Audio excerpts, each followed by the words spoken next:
বোনেরা ও মেয়েরা, আমাদের আন্দোলন চলছে, একটা গুরুত্বপূর্ণ সময় আমরা কিন্তু অতিবাহিত করতেছি। বাইরে আমাদের এখনই একটা প্রতিনিধি টিম মাননীয় প্রধান উপদেষ্টার কাছে আমাদের সামনে নিয়ে দেবে। আর আমরা এই আন্দোলনে আছি। এখানে প্রশাসনের বন্ধুরা আছে, তাদের পক্ষ থেকে আমাদের কাছে অনুরোধ করা হয়েছে যাতে আজকে রাষ্ট্রের কয়েকটা গুরুত্বপূর্ণ সভা যাতে আমরা এই মুহূর্তে মিছিলটা নিয়ে না যাই, এই কারণে আমরা একটা প্রতিনিধি টিম সেখানে পাঠাবো। অলরেডি আমাদের কেন্দ্রীয় নেতা খায়রুল মামুন মৃত্যু সহ আমাদের আপনাদের মধ্যে থেকে 3 জন সেই আয়োজনে যাবে। আমরা চাই আজকের মধ্যে এই বিষয়ে একটা যৌক্তিক সমাধান হোক। এখানে বসে আন্দোলন করব, এই অফিসারদের পথ রোধ করব, এটি আমরা চাই না। আজকে আমরা আপনাকে দায়ে বাধ্য হয়ে এই পথে অবস্থান হয়েছে। আমাদের বন্ধুদের ভাইদের অনুরোধ করব একটু হাত তুলে স্লোগান দেওয়ার জন্য সবাই। দুনিয়ার মজদুর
মালিকের দালালেরা হুঁশিয়ার সাবধান, হুঁশিয়ার সাবধান, মালিকের দালালেরা হুঁশিয়ার সাবধান। দুনিয়ার মজদুর এক হও লড়াই করো, এক হও লড়াই করো। দুনিয়ার মজদুর এক হও লড়াই করো। জেগেছে জেগেছে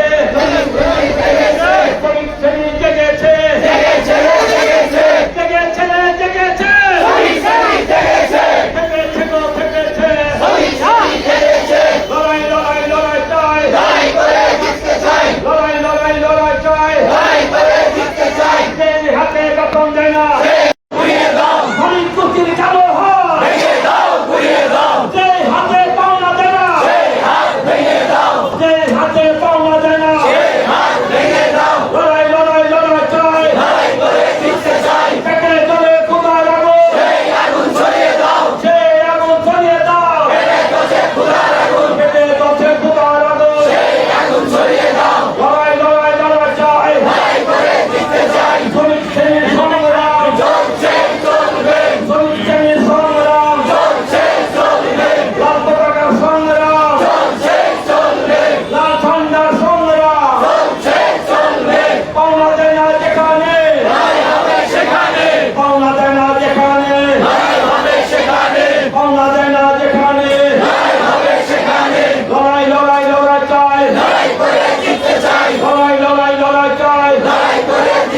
দেখছেন যে যারা আমরা রয়েছেন এখানে তারা কিন্তু তারা আন্দোলন চালিয়ে যাচ্ছেন এবং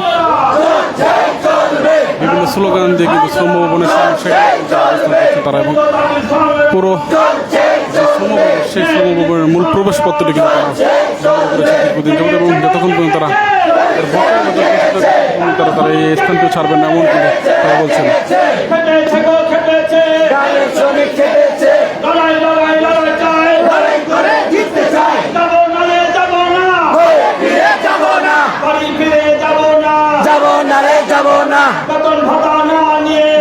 ফিরে যাব না, লড়াই করে জিততে চাই, চলছে চলবে চলছে চলবে চলছে চলবে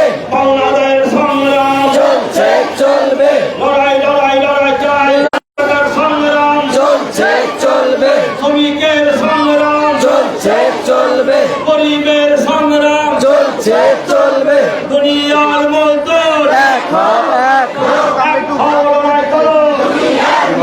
কথা বলার চেষ্টা করবো।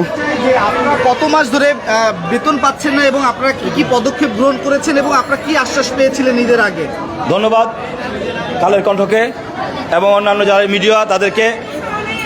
আমরা এখানে টিএনজেড স্টিল ক্রাফট, আমরা স্টিল ক্রাফটসের শ্রমিকরা 12 মাসের বকেয়া বেতন, এই বেতনের দাবিতে আমরা আজকে এখানে অবস্থান করছি।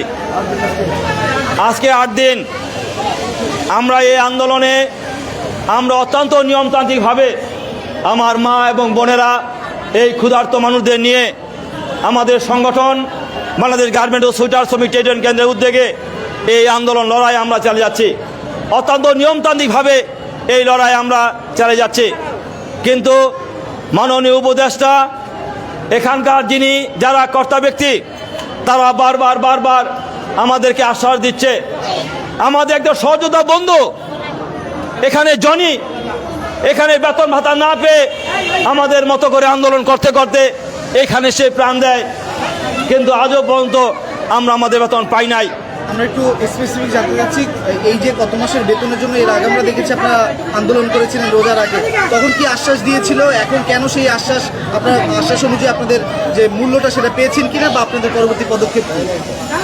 আমরা গত 7 তারিখের মধ্যে আমাদের পাওনা পরিশোধ করবে এই মর্মে মাননীয় উপদেষ্টা মহোদয় এবং মাননীয় সচিব মহোদয় আমাদেরকে আশ্বাস দিয়েছিলেন, কিন্তু আমাদের এই আশ্বাসের পরেও আমরা আজও পর্যন্ত আমাদের সেই পাওনা আমরা পাই নাই, যার ফলে আমরা এখানে আন্দোলন করতে আমরা বাধ্য হচ্ছি। এখন আপনাদের পরবর্তী পদক্ষেপ কি? এখন আমরা এখানে আমাদের এই অবস্থান চলছে এবং এই অবস্থান আমাদের চলবে এবং পর্যায়ক্রমে আমাদের বেঁচে থাকার তাগিদে আমাদের বেতন আদায়ের দাবিতে এই আন্দোলন কঠোর থেকে কঠোর দিকে আমরা নিয়ে যাব। এছাড়া বিকল্প আমাদের সামনে আর কোনো পথ খোলা নাই। আমরা যতটুকু জানতে পেরেছি আপনারা স্মারকলিপি প্রদান করবেন, সেই বিষয়টা নিয়ে যদি বলতেন। এখানকে আমাদের প্রশাসনের বন্ধুরা আমাদের পাশে আছেন, তারা আমাদের কাছে অনুরোধ করেছেন যে সরকারের কয়েকটা মন্ত্রণালয়ে অত্যন্ত গুরুত্বপূর্ণ কয়েকটা সভা চলছে, এই মুহূর্তে যাতে আমরা যাতে উপদেষ্টা মহোদয়ের কাছে আমরা মিছিল সহকারে না গিয়ে একটা প্রতিনিধির মাধ্যমে আমাদের স্মারকলিপিটা সেখানে আমরা পাঠাই। আমাদের একটি প্রতিনিধি টিম ইতিমধ্যে এই স্মারকলিপি নিয়ে আমাদের সংগঠনের কেন্দ্রীয় নেতা খায়রুল মামুন মিন্টু সহ এই শ্রমিকদের একটি প্রতিনিধি টিম ইতিমধ্যে সেখানে তারা রওনা দেওয়ার জন্য প্রস্তুতি নিচ্ছে।